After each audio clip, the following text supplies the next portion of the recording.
Hello, good people of YouTube. My name is Nathan, and today I'll be talking about what to do before entering college. Now, for me, I'm in college right now. I just finished my first quarter, and I'm on to my second quarter. And for some of you, you may be high schoolers who are just applied or have already applied and are waiting for your results. I wish you all the best, and I hope you guys get into university you want to. But if you do know what university or college you've gotten into, you need to know the reality of what it takes to handle college. And I've personally adjusted. It was the first few weeks have been tough, quizzes, got like a few C's. But after you adjust, it's routine, and you just go back to the same thing. I talked about this in my other video about my fall quarter experience. It just you in certain months it just became routine over and over again because that's what just started happening. You started seeing patterns. But going back to the reality of college, um, a few things you need to handle is you need to handle a sleep schedule. You need to handle your day schedule, so what you're doing throughout the day. Transportation, are you going to need a walk, bike, scooter? Scooters are a new thing, but car. You need a car to commute. Depends on if you are living close enough to campus that you can use a car. You need to think about your roommates, fees, tuition, registration for next quarters or semester classes. You need to know your final schedule by yourself, and you need to be prepared for those faster paced classes that also don't give you so much attention because the teacher can no longer do one-on-one instruction. Instead, you have something called TAs. TAs are good, but they're not as good as the professor. I have 5 tips on how to prepare for college, better prepare than what I did. And my first tip is know what school you're going to and what's going to be in it. And what do I mean by that? I'm talking about, is it a quarter or semester system? So for me, in high school, I was a semester system. Going to UC Riverside, it was a quarter system. And so I need to adjust to this 10-week style and, having a midterm every other week. It was tough. I constantly studying and doing work. You can't take any breaks. The breaks are on weekends, and you got to use your time wisely. And so it was an adjustment. Weather, that's another one. You need to adjust to the weather. And Riverside in the summers and fall, it can be hot, ranging from 80 to 100 degrees. I definitely got prepared for that. But when it came to late fall and early winter, that's when things became a little chilly for me because the only thing I brought was shorts because I was just so worried about the weather, that the hot temperatures in Riverside. So you need to be prepared. You gotta think about the environment. Is it a rural campus? Is it in a rural neighborhood? Is it in a suburban? Is it city? This isn't so important as in well, it is important because if you're looking for job opportunities on the side, or you're looking for experience while being a student on campus, then being in a city would be very beneficial. Rural country, not so great unless you're entering the farming and mining industry. Then maybe that's okay for you. Safety, that's a big one. Know where, kind of go online, see Reddit or YouTube, or ask people who are already out on campus, and just ask people who are at the campus, the college already. Ask them, where is it safe? What hours is it not to be outside? Is there a lot of crime? So at Riverside, I wouldn't say there's a lot of crime, but definitely more than Irvine, LA, I don't know about Berkeley, San Diego.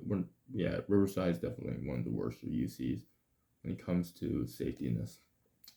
Even my orientation leader, some people might disagree with me, but my own orientation leader told me that if you park your streak there's like a row of cars on the street, and each of them has broken glass in every windshield. You know why?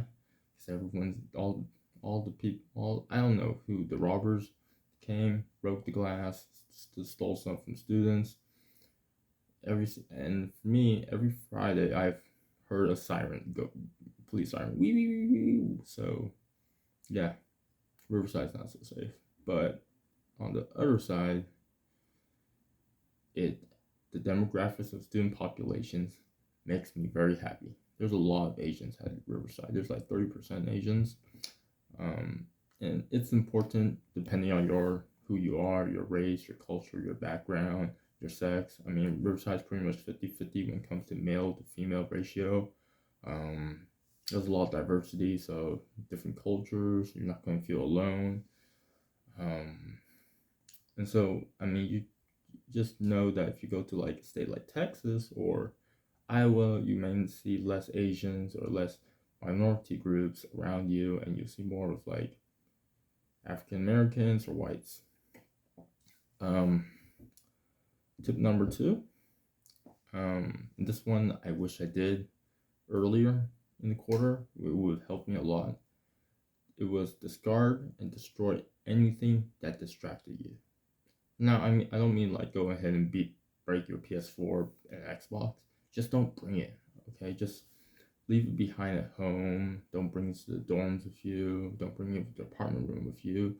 Just leave it behind. And if you have stuff installed in your, like for me, I had some games installed on my computer. Either one, you build a habit of not playing so often, which I did. Two, you help yourself develop the habit by uninstalling those games. Like you pay for them, but you can uninstall them later over a break and then like come back to them and play a little bit. That's kind of what I've been doing. Number three, bring a planner and use Google Calendar. Now, a planner, I've got one right here. It looks like this, and basically it has time, and you can kind of like plot it out the way you want to.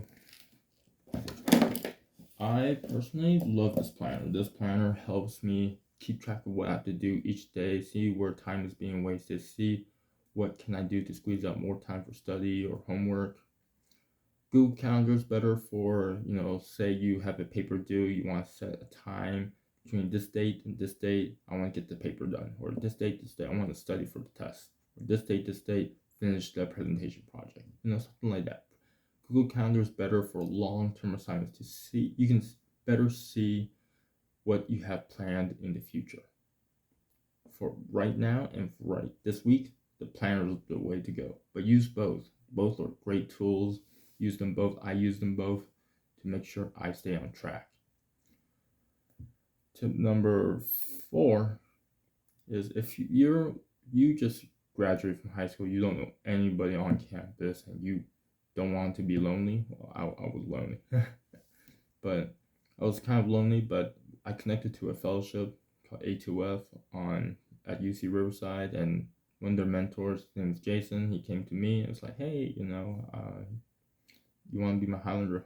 Basically, it's a Highlander homie program, and basically I was a Highlander homie and connected.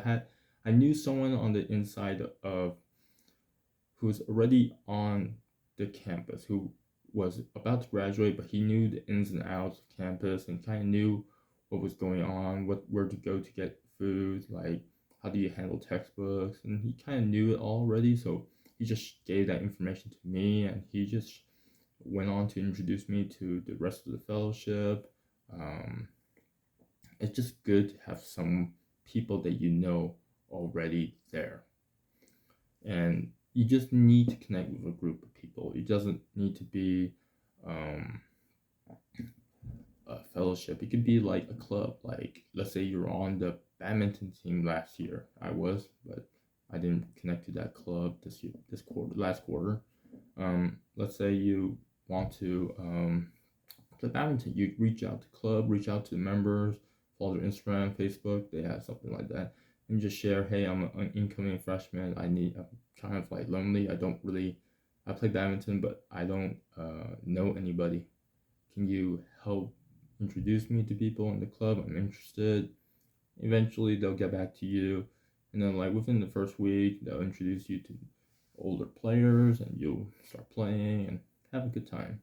I've yet to do that though. I've yet to join the badminton club. I really would like to, but I just need to get in shape.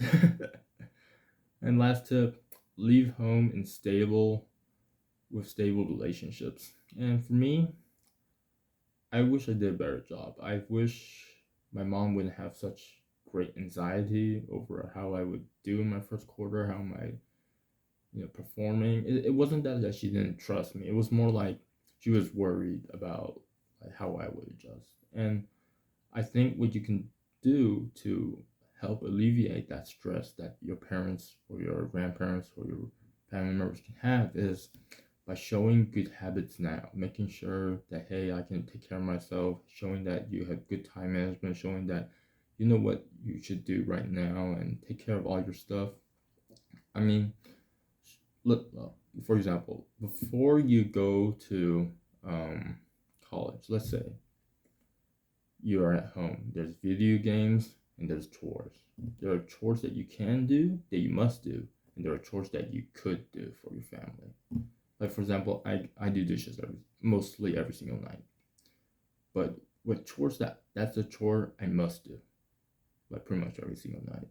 But a chore that I can do, well, that's be like taking out the trash. My brothers don't do that, but that's trash. That's a chore I can help my parents. Or another chore is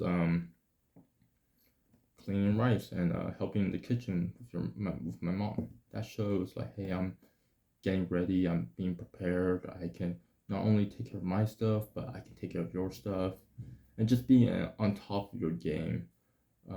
That's a great way to show that hey, I'm ready. I can take on college, and so you really just need these 5 tips just to one, make friends, two, stay on top of your study, your schoolwork, three, make sure your family members aren't so worried and don't have anxiety attacks because hey, you said I got a C- on quiz. I said that to my parents. Mom said, "Oh my gosh!"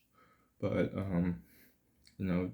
just making sure that like you leave home in a stable state. You leave, you go to college knowing what you're gonna do, how you're gonna live your life in college, and so if you just follow these 5 tips or just some of them, I promise you're going to have a much easier transition towards college life, and it'll be fun. I mean, I've already had a great time in the fall quarter of 2022 for UC Riverside. I can't wait to go back. I'm pretty sure I'm gonna have a blast.